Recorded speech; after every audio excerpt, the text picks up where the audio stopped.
Good day, everyone. This is Apple Bato from Group 1, and I will be discussing to you about my part on our report entitled Unraveling Our Gender Myths, Primate Roots, Man the Hunter, and Other Origin Stories of Gender and Male Dominance. Now, let me read you this from the book.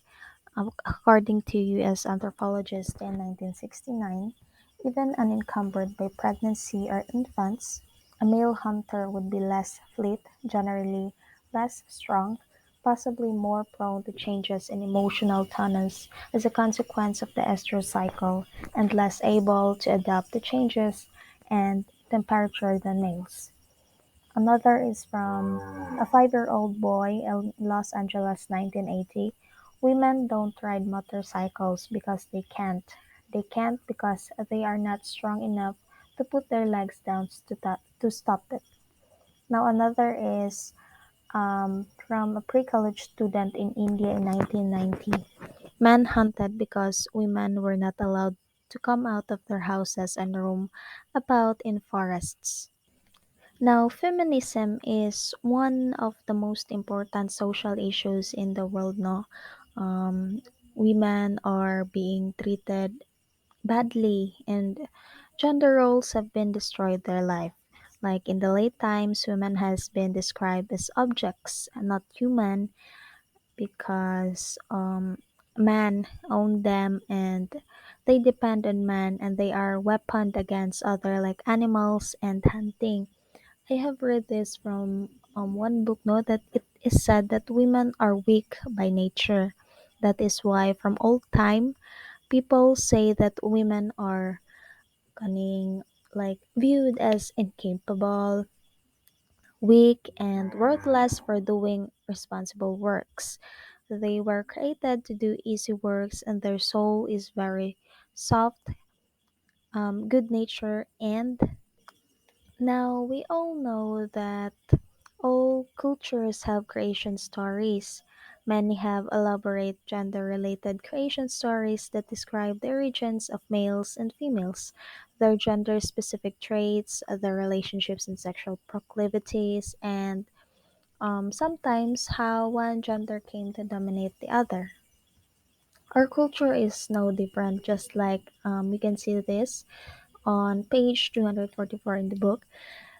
The Judeo-Christian Bible, like the Quran and other religious texts, addresses origins and gender, and traditional folk tales, songs, dances, and epic stories such as the Ramayana in Hinduism and Shakespeare's The Taming Life of the Shrew treat similar themes. Science, too, has sought to understand gender differences, like in the late 19th and early 20th centuries, a number of scientists emerged in Darwinian theories began to explore the evolutionary roots of what they assumed to be universal male dominance. Now, again, no male dominance man is it refers to the unequal power relations between men as a group and women as a group. Now, next is the hunting way of life molds man and woman. Now, understandable na kind of from the way hunting way of life that it molds first the man. It sees that the man were the hunters, and in the old, let's say in the old times. Now, this you can see in the screen, the hunting way of life molds men and women. This is the most popular and persistent theories argued that male dominance is universal, rooted in species-wide gendered biological traits that we acquired first as part of our primate heritage and further developed as we evolved from apes into human. Emergence of the hunting way of life plays a major role in the story. Now, sa una no, hunting was also linked to a worldview in which flight of animals from humans seemed natural and male aggression no is became kuan na lang like normal because males are frequent. They viewed them as easy to learn, rewarded, and enjoyable. War, some have suggested, might psychologically be simply a form of hunting unpleasurable for male participants. The hunting way of life, in short, or like molded man, giving our species its distinctive characteristics, and as a result, no, we can see that we contemporary humans cannot erase the effects until now of our hunting past, even though we live in cities. No, we can see that. Now, according to Washburn and Lancaster in 1974, the biology, psychology, and customs that separate us from the apes, all this we owe to the hunters of time past. And although the record is incomplete and speculation looms larger than fact, for those who would understand the origin and nature of human behavior, there is no choice but to try to understand man the hunter. Now, gender roles and male dominance were supposed to be part of our evolutionary heritage. Sa una pa lang, males were viewed as to be the food providers. They were stronger than women. They are more aggressive, no? They are more effective leaders with cooperative and banding capacities. They were viewed as technological inventiveness, and they have the high planning skills. So we can see that in this creation story, females never acquired those capacities because they were burdened by their reproductive roles. No, as we can see that females, we only see females as those who gives birth, who have to care for a child, who gives birth in the lactation and pregnancy, and thus viewed as dependent on males for food and protection. Now, the gender gap widened over time as males initiated, explored, invented, women stayed at home, nurtured, immersed themselves in domestic life. And as a result, as a obviously result, men are active and women are passive. Men are leaders and women are followers. Men are dominant and women are subordinate. Now, replacing stories with reality. In decades of research, no, much of it by a new generation of women scholars have altered our view of the hunting way of life in our evolutionary past. For example, of this is the old stereotype of primates as living in male-centered, male-dominated group does not accurately describe our closest primate relatives, the gorillas, the chimpanzees, and the bonobos. So, kanitong mga stereotypes, it came from in the 1960s research on savanna. No, the dwelling baboons suggest that they were organized socially by stable male dominance hierarchy.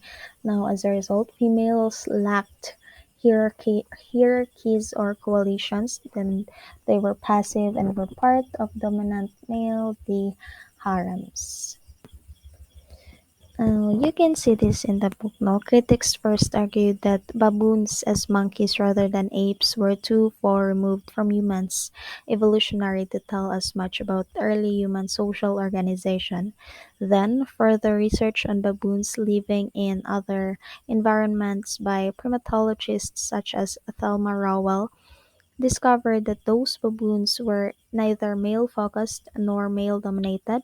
Instead, the stable group core was matrifocal, or a mother and her offspring constituted the central and enduring ties, nor did males control female sexuality. Quite the contrary, in fact, females mated freely and frequently, choosing males of all ages, sometimes establishing special relationships, friends with favors. Now, dominance, while infrequent, was not based simply on size or strength. It was learned, situational, and often stress induced. And like other primates, both male and female baboons used sophisticated strategies dubbed primate politics to protect and manage. predict and manipulate the intricate social networks in which they lived. Now let's go to the last topic about male dominance, universal and biologically rooted. The notion of male dominance is a universal and biologically rooted concept that has persisted throughout human history. They suggest that the physical differences between males and females, such as greater male strength and size, have contributed to the development of patriarchal societies where men hold more power and influence than women. Now, the authors also point into the ways in which the male dominance is reinforced by social and cultural factors such as gender roles and expectations that have been ingrained in societies around the world.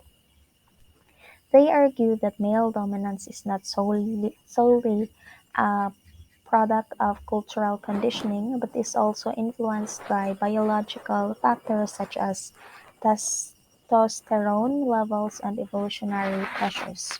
Overall, the article suggests that male dominance is a complex phenomenon that is influenced by a variety of factors and that the deeper understanding of these factors is necessary in order to challenge and change patriarchal systems of power and equality. So, by the way, this is a summary of the article.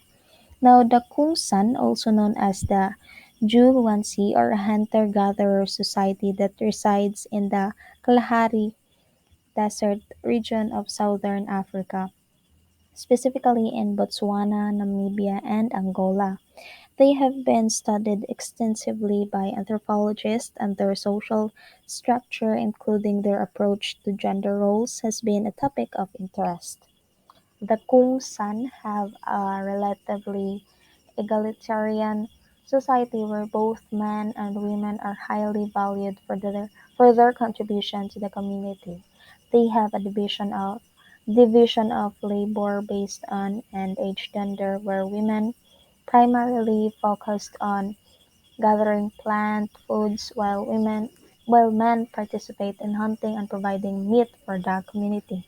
However, there are also a great deal of overlap in these roles with women and participating in hunting and men participating in gatherings. No, the Kungsan do not have rigid gender roles and individuals are free to choose their own roles within the community.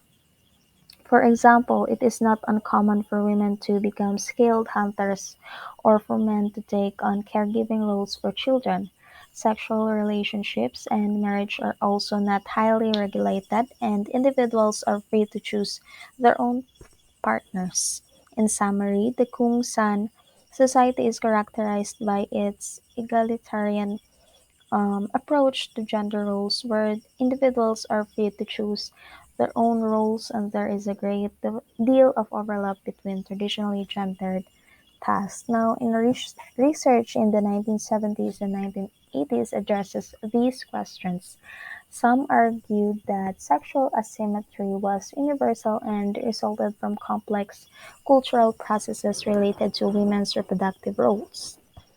Others presented evidence of gender equality in small scale, such as the Kungsan and Native American Irkus that was discussed earlier, but argued that it had disappeared with the rise of private properties in the state. Still others focused on evaluating the status of women using multiple variables or identifying key determinants. Example given are the economic, political, ecological, social, and cultural of women's status. By the late 1980s, scholars realized how difficult it was to define, much less measure, male dominance across cultures and even the status of men in one culture. So it is natural now for men to be stronger than women. That's why it is rigid for men to really stand as the haligi of as a haligi ng tahanan. No, we can see that in the Philippines and also in other countries and communities. No, so if we look at other countries, it is common that the male person hunts or looks for jobs for their family, but on the Kungsan in southern Africa, a country that allowed everybody to choose what role he or she will perform. So that would be all for the report. Thank you so much for listening.